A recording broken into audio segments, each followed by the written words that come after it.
this video today, we'll guide you through the replacement of a coolant temperature sensor and pigtail using our full service kit on a GMC Yukon with a 6.2. Let's get started. Here are the items you'll need for your replacement today. You'll need a Walker full service kit, which within the box here you'll have your sensor along with your pigtails and your heat shrink. You'll also need a wire crimper, stripper, and cutter, a utility knife, a lighter or heat gun, electrical tape, and a ratchet.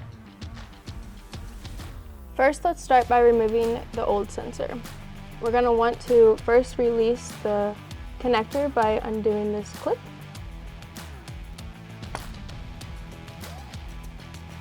Then you'll want to bring in your ratchet to unscrew the old sensor.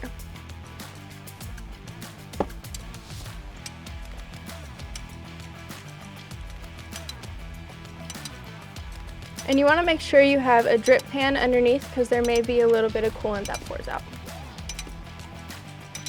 After removing the old sensor, put in the new sensor and tighten to the vehicle specifications. Now let's work on the connector side. First, we'll remove the old electrical tape by using your knife. Be sure to cut away from the wires so you don't damage the wires while cutting. Next, we'll align the old connector next to the new connector. This way we can pair up the wires. As we can see, the yellow and the black go together, then the two whites go together. Next, we'll cut the wires at different lengths so we don't get them mixed up during replacement. So now we're going to cut the wires to take off the old connector. And a good tip to do is to leave a little bit of the old wire on there for reference later on so we don't get confused. When cutting the wires, we're going to cut one shorter than the other so that way we can pair it up with the new connector.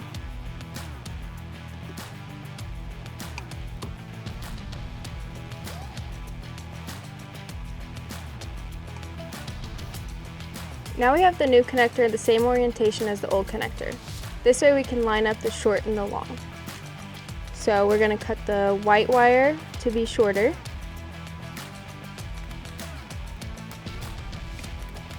And the black wire to be longer. Now they pair up with each other. Now we're going to strip all 4 wires. Then what you're going to want to do is twist all 4 wires. Then we'll put the heat shrink on, which is important to do this first before crimping. All right, next is crimping. We're going to start with the connector side first, and we're going to crimp both wires.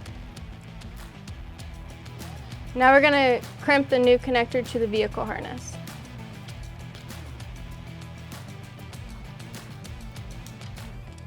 After they're crimped, it's always good to do a pull test just to make sure none of them are going to fall out. Now we're going to slide the heat shrink over the butt splice. Now using a lighter or a heat gun, we will heat up the heat shrink to have a waterproof connection.